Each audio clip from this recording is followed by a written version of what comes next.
পৌষ সংক্রান্তি, তাই আমার পরিবারের সকলকে জানাই পৌষ সংক্রান্তি অনেক অনেক শুভেচ্ছা।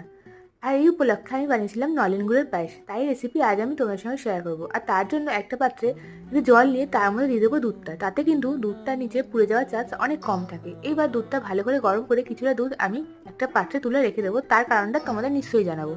আর এখানে দেখো আমি 4 লিটার দুধের জন্য মোটামুটি 200 গ্রাম মতন গোবিন্দভোগ চাল নিয়ে নিয়েছি। আর সেটা খুব ভালো করে আমি মিশিয়েও নেবো। এবার যে তুলে রেখেছিলাম দুধটা তার মধ্যে দেবো গুড়।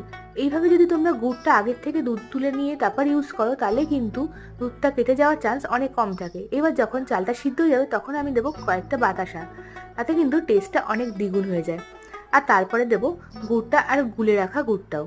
আর সেটা দিয়ে খুব ভালোভাবে মিশিয়ে নিলে আর একটু ঘন হয়ে এলেই তৈরি হয়ে যাবে আমাদের নলেন গুড়ের পায়েস। আমি কিন্তু ওপর দিয়ে আবার একটুখানি ঝোলা গুড় দিয়েছিলাম, যেটা খেতে কিন্তু অপূর্ব হয়েছিল। তোমরাও কিন্তু ট্রাই করো আর আমাকে জানিও তোমাদের ঠিক কেমন লাগলো। ভালো লাগলে লাইক শেয়ার সাবস্ক্রাইব করো। টাটা।